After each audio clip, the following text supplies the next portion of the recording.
here, we're fresh, and we want to thank you for spending some time with us here, watching and us serving you. As you guys notice, we are getting ready to have a discussion with several candidates, and we are actually live streaming this thanks to Anthony to one of the groups, which is Pflugerville Neighbors. Omega, hi, I know you love me. That's okay. We're good. We've got, I hate to say this, but you're kind of anxious that every year or every other year elections are over, you're done with, but the elections never stop.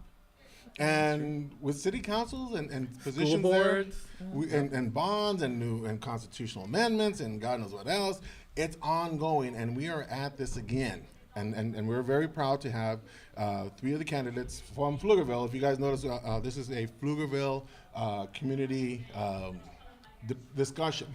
And we're very proud to have three of the 6 candidates that are running for city council with us today. So first of all, let me thank you for being here with us. We will do introductions in just a moment. Just to give everybody an idea as to what the discussion is going to be while we're doing this. We had some great discussions going on in one of the groups, which is Pflugerville Community. Larry, who's over there, who's adminning and running things around over there and making me go bald. We had some great talks in there, and part of the follow-up through there, plus with interviews with several organizations, Anthony came up with the great idea to go ahead and bring the candidates to the Trailer Park Show. And what we're doing today is that we've got half of the candidates that are here with us to join us, and we are going to be having a casual conversation like we did with the other debate that we had, or the other candidates that were running for the school board. This is a casual conversation. The groundwork is this. This is a casual conversation with 3 of the candidates that are running for city council. They have been to candidate forums left and right. All 6 candidates, and we'll give the names out in just a bit. But we want to give them a chance to just sit down, relax, have a talk. If this was a bar, we would have beer sitting in, and everybody would have a beer. Or some people may have wine, depending on your flavor. But it would be just a casual conversation talking about politics. No stress, no pressure. No, we're not going to be giving a massive time limit as to how this is going to work out. We will probably tell you, hey, you're talking a little bit too much there. But we want to make sure that this is just a talk. So without much further ado, allow me to go ahead and introduce the people, and then I will let Anthony take the reins on this part. We have Anthony Nguyen, who's one of the hosts of the Trailer Park Show. We have Adeline Bui, who is running for City Council, place 2. We have George Lueck, who's running for place 6? 4. Okay, place 4. And we have Jim McDonald, who is running for place 6. Correct. Hey, I got 1 right. Okay, that's okay. And then, of course, there's, me. Without much further ado, Anthony. Okay, well, I want to thank you guys for coming here and making to this. I know you guys have a busy schedule. I've been to a lot of the forums already. I know you have Hendrickson High tomorrow. I got our annual HOA meeting, so I won't be there, but hopefully they record it, and I'll take a look at it later. I've had one-on-ones with all of the candidates, so I like to think I've gotten to know you as well as anybody can. As an activist in Pflugerville, I do like to get our voters out as precinct chair. That's one of our top goals, is get more people to vote. There's not a lot of people that vote in these elections. In the school board that we just had, we had in May, only 1,400 voters came out. I checked in 2015, the last city council with Heath and Omar, and they had a little bit more, 3,500 people vote. So this is November, maybe we'll get a little bit more, but that's sad that in our community of over 55,000 people, we can't get more people.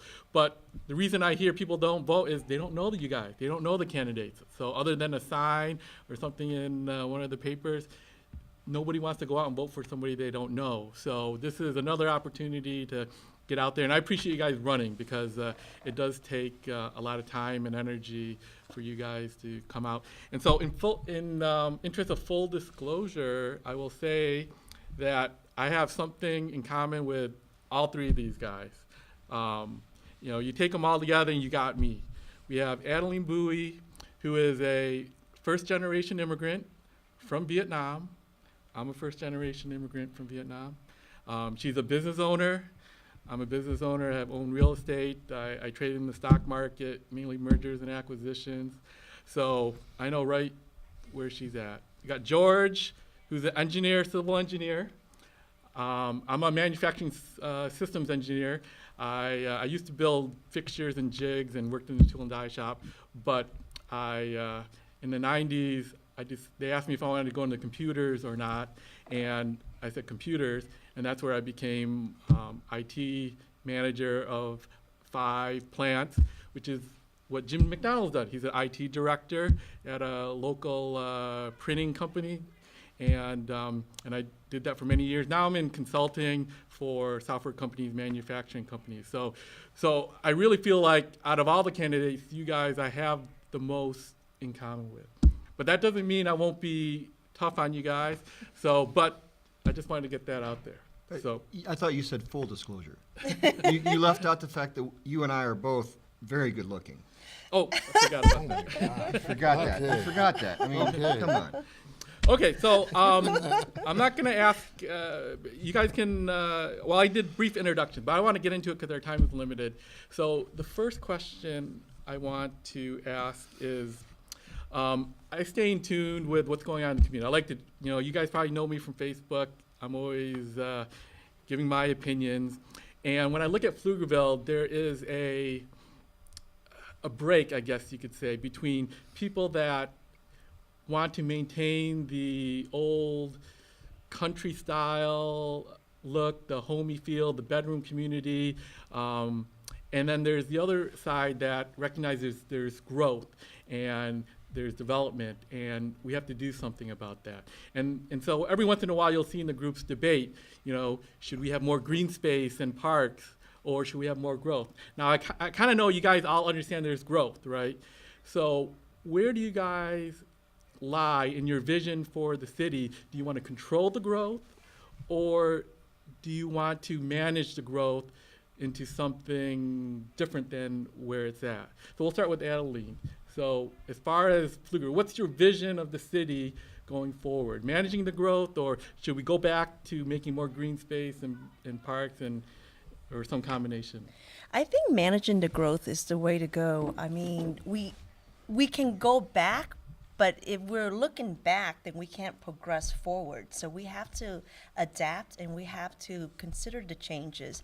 And there's could be a fair balance that we can definitely manage the city where we can still have our green space and we can still adapt to the growth, because we will see commercial growth, we will see residential growth, we will see roads. I mean, even the schools, they're asking for 2 more schools within the next 2 years. So we see that. We can't avoid it, but we definitely can work together in partnership. George? To me, I think a better term is I'm for the growth, but I think we can complement it. I retired from a city that I worked there 11 years, and we added 40,000 people in the time I was there.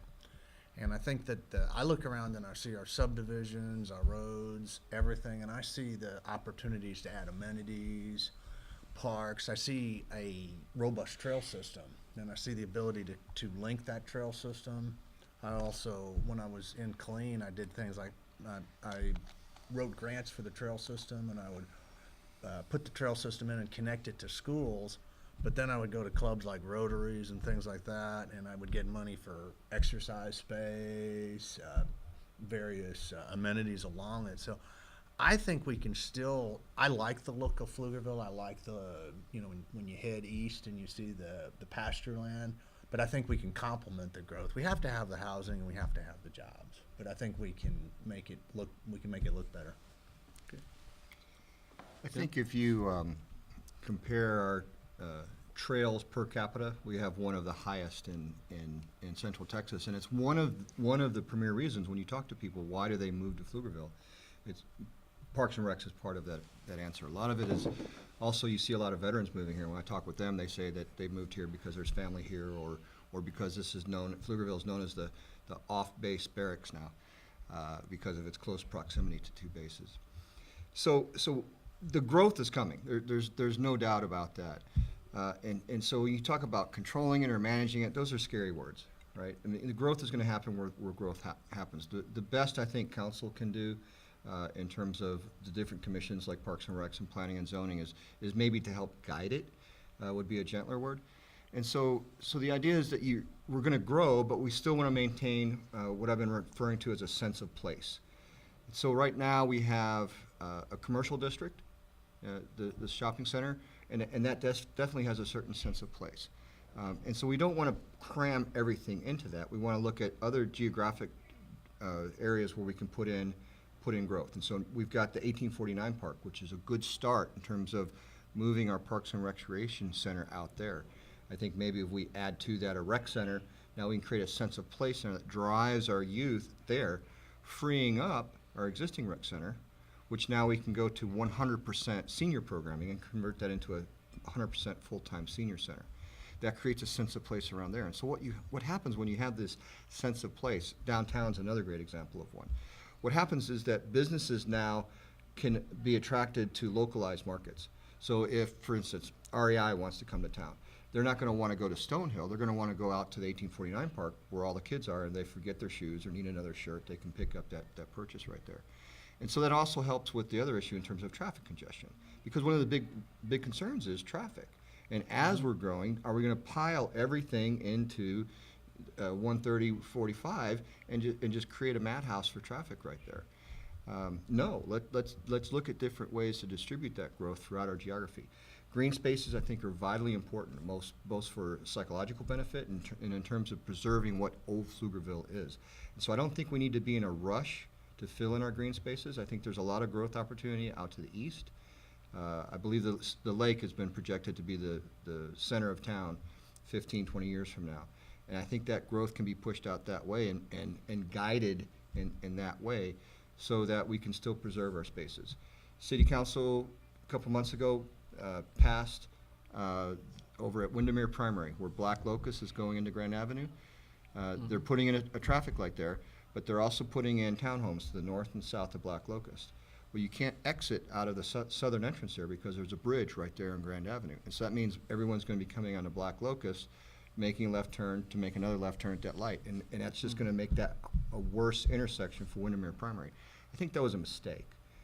We need to think in terms of making sure that the growth doesn't create too high of a density, especially around our schools where our kids are walking. And we need to work in conjunction with the school district and work in partnership with the county to make sure that we guide that growth in an appropriate way. Okay. So one thing that is important when people are deciding on a candidate is their motivation. And we haven't heard too much about why you guys are running. So maybe you can describe why you're running, George. Why you're running for city council. It's a unpaid position. You don't get any money. It's a lot of meetings every other week that last 3 to 4 hours, and you get a lot of backlash from the communities and people wanting different stuff. So why do you want to do it? Well, I worked for a city. I was an assistant city engineer. I was transportation director. For 11 years, I did those meetings. We had them every Tuesday, and we'd get out 9 or 10 o'clock at night. I'd drive back to Pflugerville. I went to all of the school board meetings. Having done that for so long, I'm tired of being on the interstate. I want to be in Pflugerville all day. I work in Pflugerville. I don't want to drive on the interstate anymore. And so I have 28 years, if you count my 17 years with the highway department, I have 28 years of building projects and putting forth solutions in other cities. And I have ideas, and I've done things in other cities to bring projects home affordably. I know how to leverage federal dollars. I know how to work with the county, and I know how to work with the developer. And so I want to do it in my own community. Okay. Jim, why do you want to do this? You're very active in a number of different things. I probably know Jim the longest out of these candidates, and you're in a lot of the same meetings that I go to. And it seems like being on city council is going to drain you. At some point, you can't do everything, right? One of the questions that we've been looking at is in a scenario where there would be a transition to the dais. What volunteer places would I have to either give up or tone down. And so I'm already thinking in terms of that, in terms of being able to make a greater commitment to the overall city. A lot of the organizations that I'm involved with, I would still be involved with, but maybe not as actively in terms of chairing subcommittees and whatnot. But you're right. I think, I'm an IT director, and so for the last 20 plus years, I mean, I've been coding, since high school in the late 70s, which probably dates me.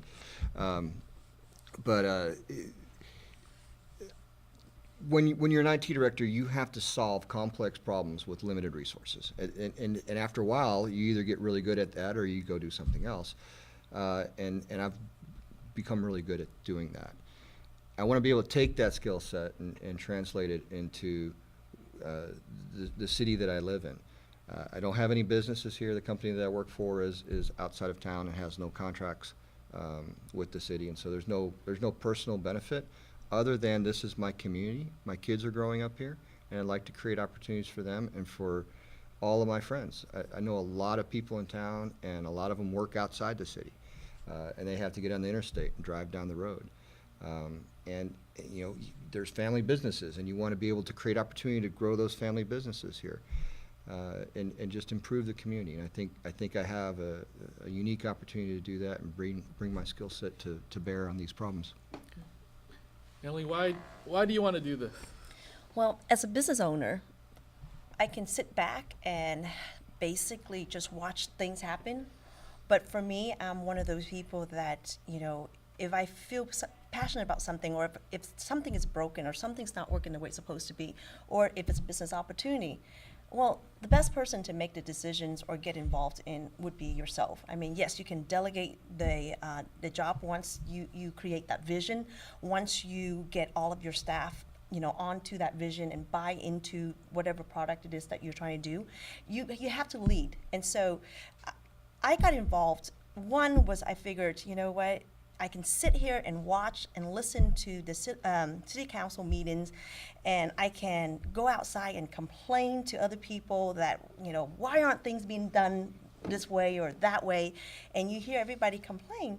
But that's the thing, though. If everyone complained but not in the right context or in the right location, nothing's going to get done. It's just a lot of people sitting around just, complaining.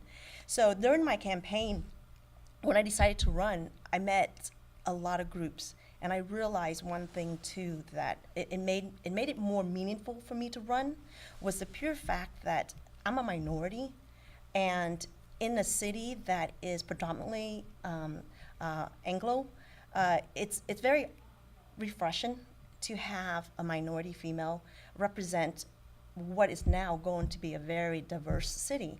And I've had so much people came up to me, and once they discover who I was, they realize that this is an opportunity not for myself, but to expose their children and teach the children that anyone has the opportunity, but you got to be willing to be committed to the community that you're in. You have to understand who you're serving.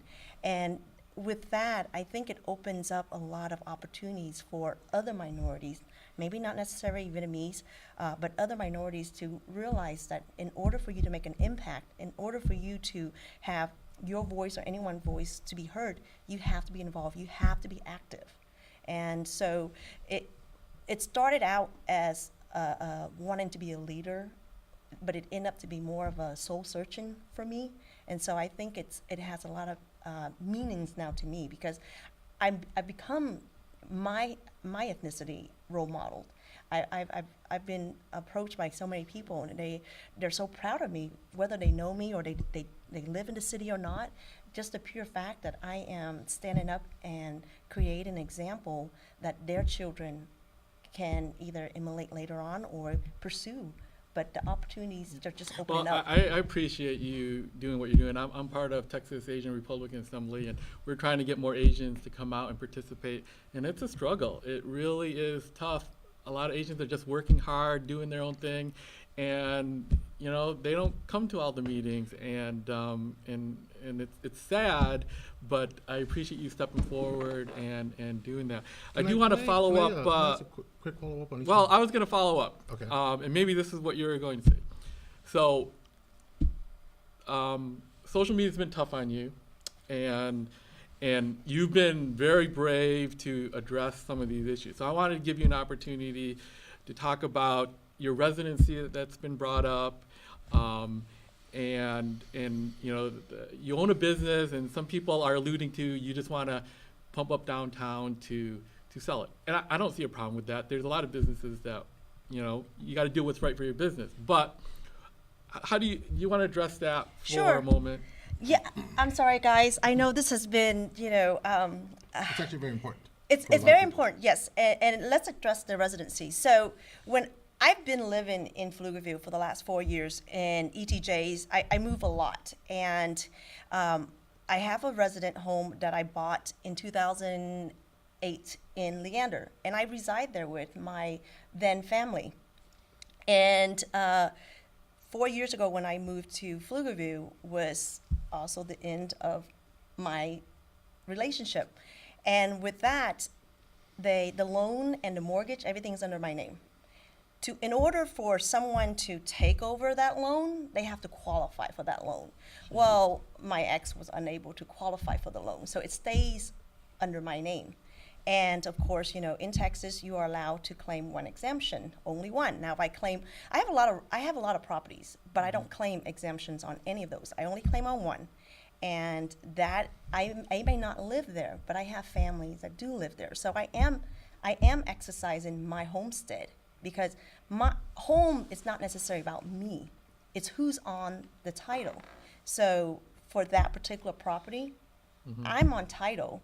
But if my family is taking advantage of it, then I should be allowed, because I'd rather take the tax exemption on that house than on my Sure, smaller yeah. homes. I mean, that's almost $800,000 home versus, you know, 175. So do the math, you know, I'm a businesswoman, No, so I'll do the I math. have several homes in Michigan too, and I take it on the biggest one. Yes, You always. know. I mean, and it's just being smart. And yes, I've been getting a lot of flack for that. And again, Well, you've been very brave to address it, because social media, you know, you got thousands of people looking at it, and you're always going to have somebody dig up something, and so to be able to address it, that's very brave. And I appreciate it. Yes. I mean, I think what it is a lot of time it's just not being informed, because when you read something first glance, you know, it's so easy to make assumptions. But if you dig and actually do kind of put yourself in their situation and know, well, if you know me, then you would understand how I got there.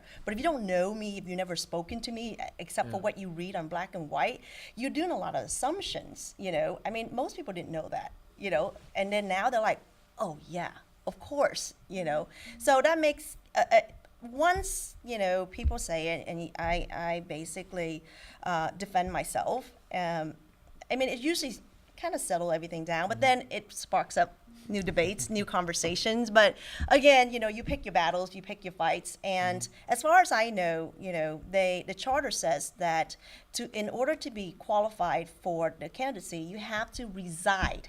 It doesn't say homestead. You have to reside live within. in the city Yes, limits. reside mean live. So I can have an apartment, Yep. and that still makes me reside in the city limits. And so people, when they see that reside, they automatically assume homestead exemption. It's like, no. Now, if the charter says your homestead exemption has to be that, then that's different. But that's not the case. And I think when people are reading, they're just assuming those, you know, bits and pieces. And it's okay. I mean, if people just ask me, I had this conversation with city managers. I've had this conversation with the city mayor. I've had conversation with anyone that asked. Yeah, doesn't the city secretary Yes. have to do some due diligence? Yes, so they do. And so as long as they've done their due diligence, then that's it. It's again, it's a matter of opinion at this point, you know, what it is. And so they asked me and I addressed it, and they're like, okay, that's fine. So it's my choice where I want to live. You know, it's my choice which home I want to file exemption to, you know, but as long as I'm not abusing the system, as long as I'm not filing exemption on every one of my properties, then I have not broken any rules. I am within my rights. What was your second question? Oh, well, you own a business, and Oh. and you know, there was some accusations that you want to revitalize downtown. for your business. And I guess the same could be said for Jeff Marsh, your opponent. He lives downtown and he wants to revitalize downtown. And this is an interesting fact. When I looked at the homes in old downtown, they've actually lowered in appraisal value. It's an area that has been declining where I live Yes. on the outskirts, they've all gone up. But people that, like the mayor, like Jeff, their homes have declined for whatever reason. Nobody wants to live there. But I mean, maybe Okay. you want to address that. Well, I'm a business owner, and I bought and sold businesses all the time. You buy when it's low and you sell when it's high.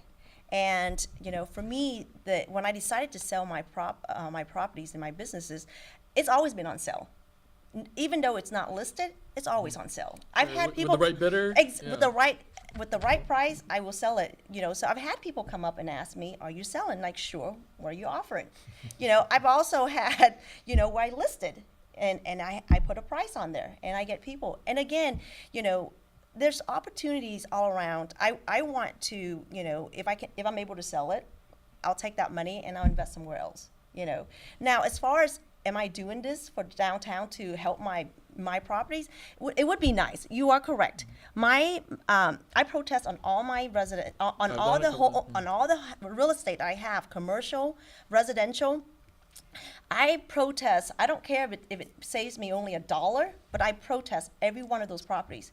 The one property I've never protested since I bought it is downtown because it It's has going down in it's up Wow. and down, up and down. And for me to protest, I have to use comps that would show. Right. Well, there are There's no no comps. comps or- There's no yeah, no, comps. right. So even if I go there and I argue with them, if I have no way of comparing likes for likes, I'm not going to win anything. And since the value hasn't gone up, there's really no reason for me to waste my time. Now, I think once we create downtown to be revitalized, and there's a demand, and there is, people rushing to come into downtown, then I think everyone will see the value.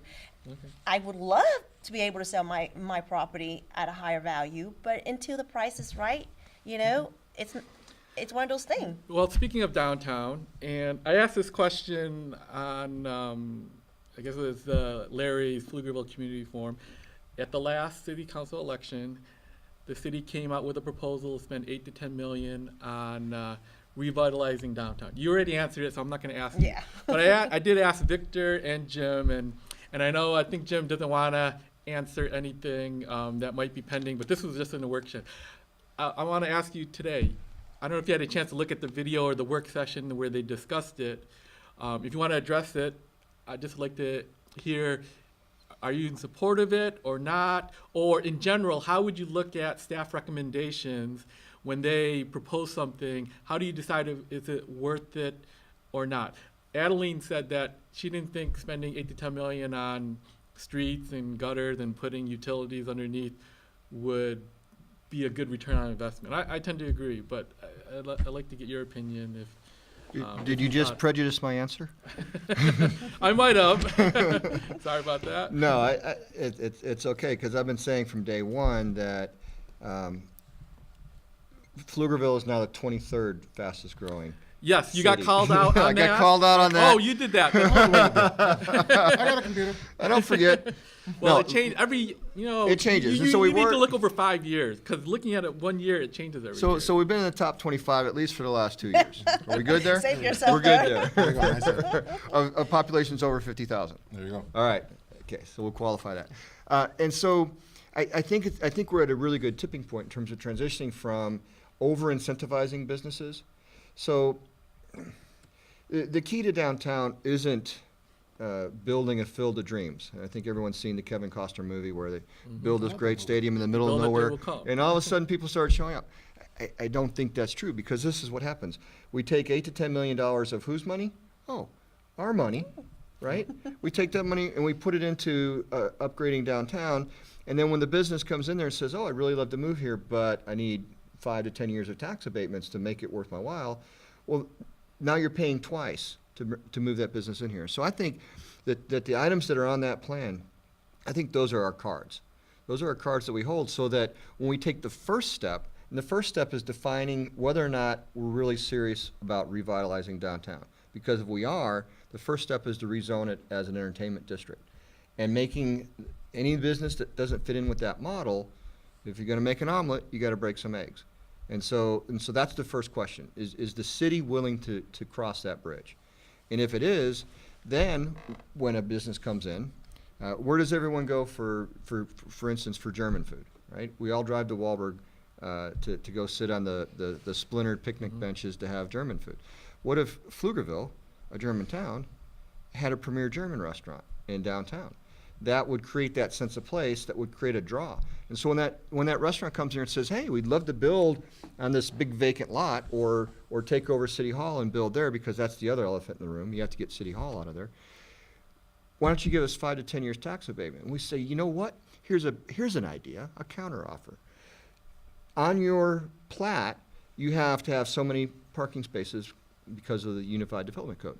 Well, what if instead you partner with the city to build a municipal parking garage, and now you can expand the square footage of your restaurant, have fewer parking places on your property, but share that space with the city in terms of building out municipal parking garage. And like, that's great. How about tax incentives? It's like, you're not going to need any tax incentives. You're going to have like 1,000 people coming here to eat. So the negotiations, I think, need to be smarter. We need not to put the cart in front of the horse, and we need to work more intelligently with businesses and business development. So the downtown district, are there residential areas in there? There are some. So you're willing to go ahead and kick people out No, of the entertainment area? Because keep in mind, the entertainment area, you have to have certain decibels, it has to be certain noise levels to be out there. We're seeing this right now on 6th Street in East Austin. So what I'm hearing is that you're saying, well, you have to break a few eggs in order to make an omelet.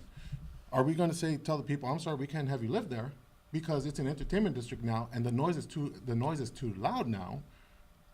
Or, and say, sorry, you're gonna have to deal with it or leave. The other side of that discussion is say, okay, we got people living here, drop your noise.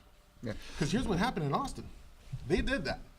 They had people that are living in the entertainment districts off of 6th Street and wherever else you wanna go, wherever else we see a bar. And they've had problems where the bars are not making enough money because the noise is not too loud. We've even had that with hotels right next to businesses, and they're saying, can't make any cash because it's just too loud, and then they have to make whatever amenities, and the city has to decide on that part. So where's the breaking point?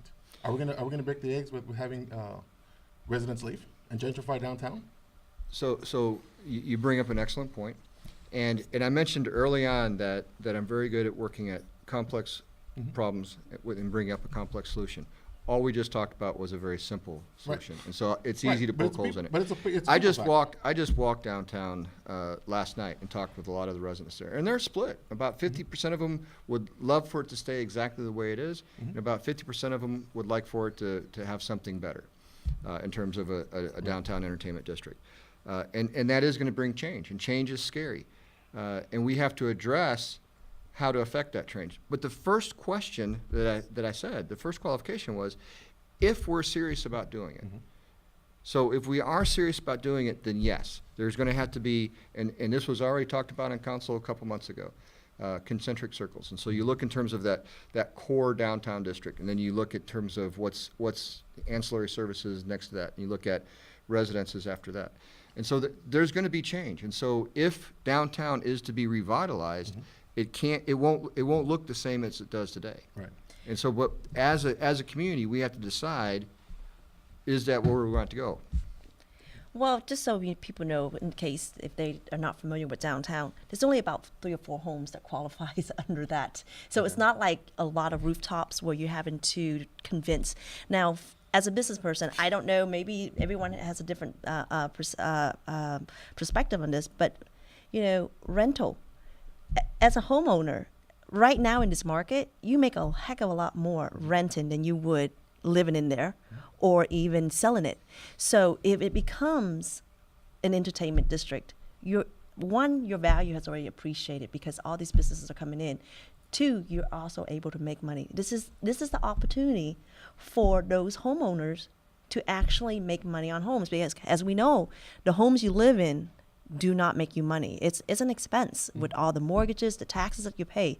So the only way they can reclaim that is join the force. You know, get a nice boutique restaurant or even just something that is commercial. And believe me, your return on your investment on that downtown home is going to grow exponentially. So George, we're were gonna be you- telling- So we're gonna be telling people to go ahead and change or leave and rent. What's the city's policy on short-term rentals here? They don't have one. There's They don't none. have one. Yeah, so Yeah. Airbnb, I mean, it's not a big touristy district, so they don't there's- care. So for Yeah. rentals on that part, you're gonna have residents that may complain. Renters are gonna complain about the noise level. If it's, I mean, I'm looking at the, They- I'm looking at. and the- they I'm looking at did. the sake of the- This comes up every Here's few the thing, I'm years, looking and at the sake of residents the- came out in downtown I'm or like looking at the protesting. sake- Yeah. I am looking at the sake of the people that are living there, okay? Because what I'm hearing is that we're saying, get the people out of here. Don't worry about it, rent it, it's okay. You can put another person in there and go ahead and live there. That way you don't have to suffer the consequences of having to have noise deafening issues. I'm seeing, that's what I'm hearing. And I'm like, are you willing to sacrifice other people to live there in order for the sake of $1?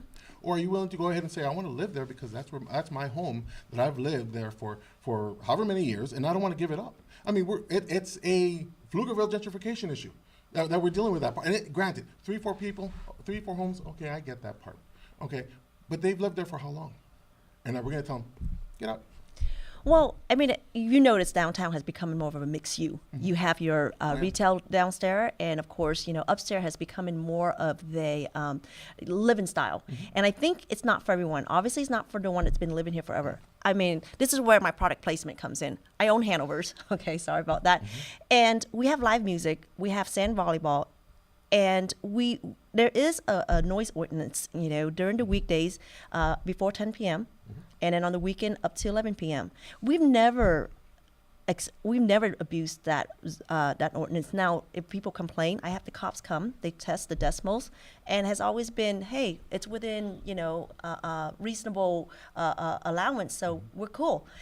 But in a year, I get maybe 1 or 2 complaints. So I think if you have commercial coming in, other bars, other restaurants that are mindful of the residents living behind you, I think we can all work together. Now, definitely don't abuse it. And it's a small street, and I think everyone can win. Now, in terms of having it being a mixed use, I think it's a great opportunity. Again, it's not for everyone. It's not the one that's been living there, 50, 60 years. They want more land. They want, more privacy. But I've had a lot of people that have come and say, I would love to live in downtown. I would love to be able to walk across the street and grab a beer or grab a drink or even a nice restaurant. So there are people wanting that downtown living, but it's just not available. Now, they can move to Austin, but we know how much that's going to cost. Oh, yeah. So, and I think, this is probably only one of many straw man arguments that you could throw up at this. And so, again, if we're going to create a place there, because the counter argument is that we do nothing. Right. And the property values continue to go down. And the people that have lived there and looking to have their retirement when they sell their house and move somewhere else, their house has no value. Right. And so you can look at this in multiple different ways. One of the residents I talked to said that the lot across the street from them had been vacant for a long time, and they used to mow it, and still try to mow it because it's across the street from them and vacant. And they're like, when is the city going to build something there? I'm like, it's not up to us to build something there. It's up to the owner. And he's like, well, when are you going to do? Because he was complaining about trees and everything. And so I think if you have conversations with people that actually live down there, you find a patchwork of ideas and thoughts about it. But I think that by having those conversations, I think you can come up with a plan. Not everyone's going to walk away happy, but everyone's going to walk away satisfied. Okay. George, what are your thoughts about new proposals that City Council brings? I don't know if you've had a chance to see that work session where they brought it in, or you saw the video, but Are we talking about downtown? yeah, downtown. They proposed 8 to 10 million, redo the curbs, roads, and I thought the minimum utilities. was 4.2 for the minimum plan, up to 10 No, million. it was That 6. one was, they said 8 to 10 million, Yeah. Okay. depending on if they wanted cobblestone or just How far it concrete. went out too, because Yeah. it was mainly Main, but then they were addressed in Railroad, and they were also addressed in Walnut and all the back streets too. Right. Because if you're gonna do it, you have to do the whole entire thing. I think it's almost like Yeah. a 4-block. Yeah. Did you span. see it, George? No, well, I saw part of it. I actually did a downtown revitalization project, a large one. This started in early 2000s in clean. They had dilapidated buildings, and we had City Hall downtown, very similar to what we have going on here. Fort Hood basically is the main market, so people would go to Subways and things that were close to Fort Hood. So what we did is we took the money that we appropriated for the water and sewer for the street maintenance, and we took that and we took advantage of the federal programs. It's a program called the Transportation Alternatives Program. It used to be called the Enhancement Program, but it got renamed in 2012. And what we did is we leveraged those fundings, and we still did our maintenance and replaced the water and sewer lines that needed to be done anyway because they were old, but we did a lot of that. What that brought in is it did bring a French restaurant came in.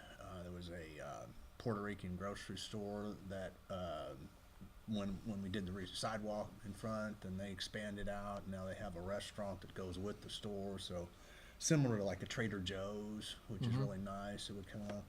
Well, we got our own Aldi's coming. It's the same thing as the Trader Joe's. we got a wine bar.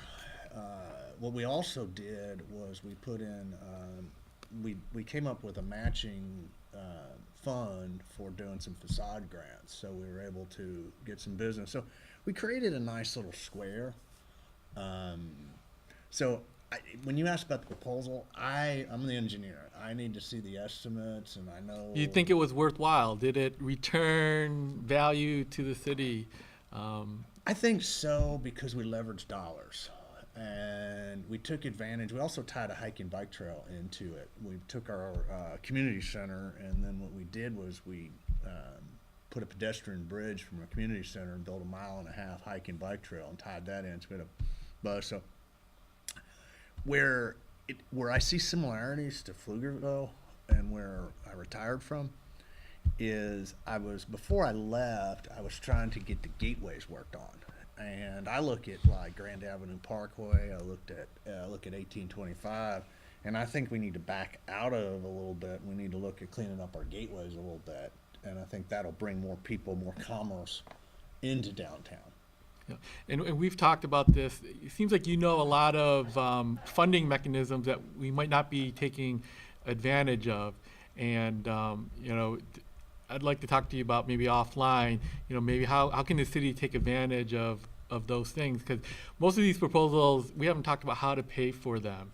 But generally, we only have a $30 million M&O budget, and that's all paying for police and maintenance. So anything new that we do, we're probably gonna have to issue debt, right? So is there any creative ways to prevent that? Other than issuing more debt to fund some of these projects? Well, we did for if you had to, if I was going to ask you to issue $2 million debt and you can get $8 million, that's a pretty good deal. Yeah. That was one of the last projects I did in Clean. It wasn't a downtown project, but we had developer that was wanting to build a park very similar to what we want to build here, and he wanted incorporated as part of his actual subdivision. So what we were able to do is where I worked, it was called K-Tempo. Here it's Campo. Has a region. We were able to get the bridge and the road and the gateway, all 80% of that paid. Plus what we did is, since there's an alternative program, we were able to get the trail system funded. Does that come from the state or the federal government? The state administers it. It's all federal dollars. The highway department, basically the money gets voted on at the level, which is the MPO region, and then basically the county commissioners, whoever sits on that board, votes on the scoring criteria. And the biggest thing is always project readiness. So if you have a project that's on the shelf and ready to go and it's designed, you move to the front of the line. And if you have developer participation, if you have the counties in, so then you move up. So the more that you have everybody in, then your project goes to the front of the line. Interesting. So, and then I haven't heard too much about that. Yeah, so. The highway department administers it. So then you'll have people from TxDOT, which will come in, and basically the city will do what they call a local let. They'll design it, inspect it, and then the highway department will act as the FHWA, Federal Highway Administration, and they'll send out an inspector once a month to make sure you're following federal rules. So Jim, I know that you have a number of things that you want to do, rec centers and more parks. How do you propose that we would pay for that? We know our taxes are high, and everybody would like them lower. What's your general idea for funding some of these projects? So I think that one of the things that we got back on track with about 3 weeks ago is having a joint meeting between the Austin ISD trustees and City Council. That was the last one had happened 5 years ago. And so I think one of the avenues of funding that we're really not taking advantage of is partnering with other entities. And so we have other taxing entities in the city, the ESD, the ISD is probably the largest, and then the county. And so in terms of wanting to build a rec center out at the 1849 Park, if we can work with multiple entities in terms of combining funds to get to that, not distracted. No, that's how That's he how wrote it's spelled? it. Okay. Yeah. Well, that's how he spells it. Okay, well, Oh, it's the PF. Did I put a PF? They always put a P Did you in put front of it. PF in your name? No. no. No, those were just, Is it like Oh, it Finn says right McDonald? there, yeah, it is focus, and you have something different down there. Oh my God. Yeah, I was about to put that other word in there, and it didn't sound very nice. No, don't do that That's one. okay. It sounds actually pretty no, funny. those are just Focus? from my Fabulous. notes. Fabulous. Funny? I think it's I Funny? might have Yeah. No, that's So just far, his. good show. Y'all are giving out a lot of good information, so you got the ball rolling and everything, and it's all good. Now, I'm having a little trouble with the CG. That's why you don't see the date or names up. It was working before, but the gremlin got in here. But It's what happens we got all the when we names. have the pokies in the studio. It happened as soon as I started talking about money. Yeah. Oh, what you? Hey, you bought my way. I'll grease your palm. I ain't gonna ask about that gracing thing, okay? No. All the Well, other like ones. I said, There's no PF in there. if you get, like I said, that's my call. That's my question for you. About the And y'all PF? can take a minute to Was answer it- that. Let's say there's something that's going through the city council that a majority of constituents don't want, and a handful of constituents want. How would you follow what the people say, or would you follow whatever the thing is, the issue that's up for their, like if you get phone calls, a bunch of them saying don't vote for it, and then just a few that say do vote for it. I or would vice say in versa? Pflugerville, the biggest issue there, that obviously is the what do they call it? The pet project. I call it pet project. Sure. But the building where we keep all of our pets. So they just animal- approved animal shelter. Animal shelter. Animal shelter. Well, so you speak of animal brain shelter. freeze I'm going with to the do a PF. self-promo here. I'm going to do a little self-promo here. Technically, we're working on an Austin Pets Alive show for Halloween. So if you want to bring down your pet, feel free to bring down I your only dog. have fishes. I'll let you know that. Well, your cat. I have a bird. I'm thinking about bringing my bird down. I have a cat. I have a dog. We'll definitely bring the dogs. And Gavino, one of the hosts on the show, he's going to bring Mary Jane. So we're probably going to be doing an Austin Pets Alive show. So funny you mention that because I'm all for like the no-kill shelters. So if your shelter's a no-kill shelter, so They far need so to go. good. I'm sorry, And there's too many. They need to go. I'm sorry, but there's too Well, many. They need to go. Let's there's just too many of you around here. You You're have to go. That's why I'm one of a kind. You know.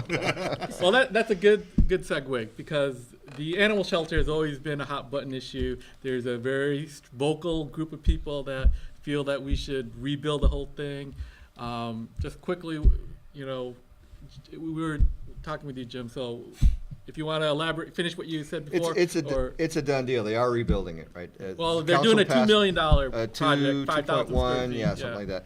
And it's going to double the current capacity, and there's actually room to expand the kennels in situ without actually having to expand the building. I think up to 56 kennels. Don't quote me on that number. It's off the top of my head. But that's better than what we have, and it's going to clean up that area over there. The thing that I don't like about it is that if you look at the growth doubling in our city in the next 15 years, it's not going to be enough. And so maybe it's enough, but I think we're going to be asking this question again 3 to 5 years from now in terms of what to do. Well, I just don't understand, why can't we partner, like you just mentioned, with Travis County or Round Rock or Austin? They all have animal shelters. That was brought up before. It's like, does Pflugerville of 55,000, do we need our own dedicated? What we do in our Green Ridge, everybody's on Facebook, they missing their pet, somebody brings them in, hey, we're missing this dog. And You're in hey, we- Williamson County though, so the drive's shorter for you. But Yeah, but to that point, the transportation cost is what is one of the bigger issues there in terms of moving into like a Wilco shelter. Is just moving the animals back and forth, and then if I lose my dog in Mountain Creek on the southern edge of Pflugerville, I got to drive, all the way up to Round Rock or further to find my dog. I don't know. I don't know. That's something that our citizens will tolerate. Unless they're chipped and they can go to any vet and a lot of the they'll do vets that. will free chip breed. And that's the thing that with APA, I like them because they do go to the shelters. I don't know if they go to Pflugerville shelter or anything like that, but they will, if you get them involved, they'll come and they take some of the at-risk dogs that are set for euthanasia, and sometimes they can work with them and get that bad part out of the dog and make them wonderful dogs for adoption. And so that's where I get my animals through. And my dog came with a rap sheet this long. I'm lucky or cursed. My neighbors are Carrie and Tony Bonacci, and they work for 'Cause I Matter Animal Rescue. So we get a new crop of puppies every That's four good. to 8 weeks. That's good because I'm kind of like an animal activist. Pokey and I disagree on this one, but We I'm have for about no 4 kill. minutes. We have about 4 minutes left, and we Go. have a couple of questions that were brought in by Oh, people that were asked. Real quick, guys. So, one question that came up was something that I observed in Pflugerville. Population is about 45%, close to 46% white, 27.3 Hispanic, and about 14, 18, 15% African American. Who's reaching out to the Hispanic community? And if you tell me Black Pflugerville, I'm gonna tell you you're wrong, because I already know that Black Pflugerville has already shunned Hispanic or minority council members from going in. I already saw that happen. So who are you reaching out to for the Hispanic community? I'm a member of Lueck, and so I'm just kind of curious about that part. Yeah. Do you want me to Anyway, go? I mean, okay, you anyway. picked on me with Black Pflugerville. I picked on all of you. And I was a I member. would not have suggested that I Black would- Pflugerville it was an arm of the Hispanic community. I know that there was talk of a group starting in Pflugerville, focus on Hispanic issues.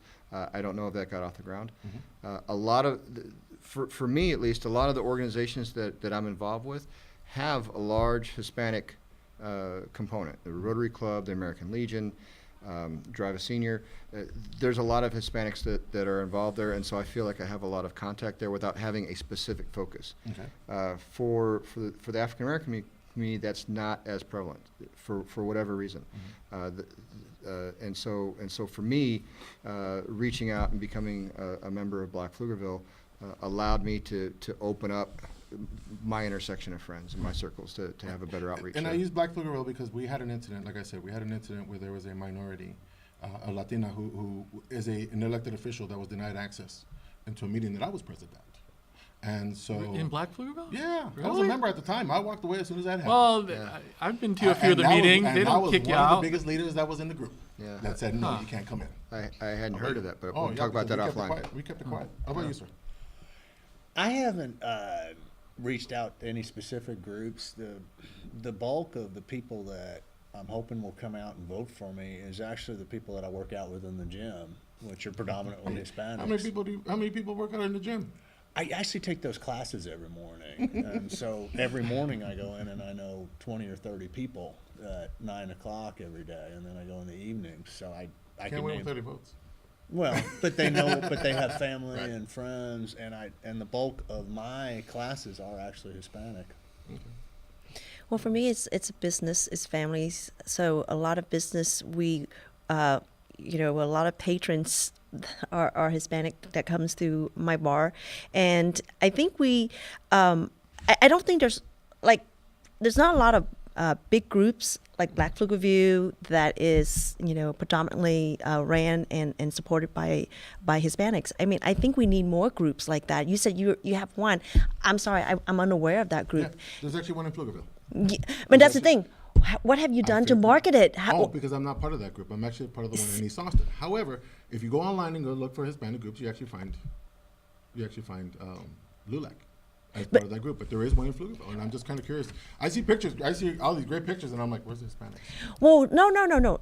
And Pull some of the pictures up. And no, I What think it. Hispanic groups? Other, I think it comes down to awareness because when we're trying to Google and trying to figure out who should we meet, what group should we shake hands with, Probably just don't know. we didn't know. I didn't even know there All was right, all one. right, we got a few minutes. I'm going to do a lightning round. We've got 45 seconds. All right. Never mind. Just say if you're for it or against it. A curfew. The police chief wants to do a curfew. For it or against it. I can't answer like that. For or against it. I don't know what problem we're trying to solve, so I'm not going to answer that one. Jim, Against. you're against the curfew. All right. This is prayer. Having a prayer in front of city council. They're split. Should we have what they don't call it a prayer? Invocation. Should we have an invocation in the city council? I say no. I'm for. That's the one I'm going to defer to, and it depends on how the rule is Okay, written. and one more. Guns. The city council recently allowed you concealed weapons. Do you believe in guns in I personally do not agree to having any guns in any mass George? meetings. I don't, it's the law, I don't have a problem with it, as long as it applies to the Jim? law. I think having concealed handgun carriers in city halls, okay. Here's real quick, just to let you guys know, we're already off the air. We're already still going on in Pflugerville neighbors. Hey, just to let you guys know, that is part of the law that we have, so that people can see it on that part. The city of Austin has gone into a lawsuit against Michael Cargill because they have refused to have people with handguns allowed in the dais or in the community, in the government areas, because of a couple of lawsuits that went down in Waller County. So it's actually, they will go into, the city council will get into a big heap of trouble. If they prevent it? Yep. Yeah. Yep, unless you wanna spend $1,000 if you wanna face a fine from the state and lose that money that you can use for other stuff, it's on you guys.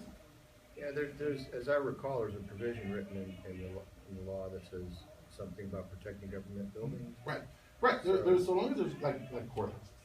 Right. Yeah, that part, then they can probably say, maybe not, but there's parts in there that they say, yeah, you can let that happen, so. And it's by the police department, it's in the police department, right? Is it for city council? Well, no, it's a No, it's separate not. building. It's a Okay, separate separate building, building. yeah. Okay. But the police are typically there. Yeah. I think at every Right. meeting, there's always assigned one police officer. Right. Okay, very cool. So we are done. Alright. So That was everybody a that's watching fast on, thank you very much for hour. watching. Imagine we had 3 more people. Oh, God, You no. wouldn't be able to elaborate. We said hello, goodbye. Yeah. Did we have all 4 of them stay through the whole thing? I don't know, that's gonna be up to him on that one. Oh, I can tell. He's gonna be able to tell from that. Oh, yeah, You well, gotta we'll turn go that with sucker the off. Oh, man. Let's see. Oh, by the way, Victor Toll was Asian, who ran He's like. Vietnamese. Huh? He's Vietnamese, yeah. Oh, we got 10 watching. 10. And just, Well, and, yeah. and I Thanks, was just- Mom, I was gonna Dad. make a comment on that part. We had Phil, Bada? Any about it? Oh, Yeah. Any about it? Anybody we know? Yeah. I know a lot of them. Barbara, Victor, Tammy. yes, Right. there is. Well, yeah, but we have, one of the. Looks like City Councilman Heath joined. Chris Falcone. Mike Nguyen, he's my neighbor. We have a Latina Yeah. police chief, so Yeah. that's great. Yeah. But then I think she got flack for picking a male Caucasian staff, command staff. Well, I'm not saying there's anything wrong with it, I'm saying she caught flack for it. Yeah, there's nothing wrong with that part, so she She picked the right, she didn't pick.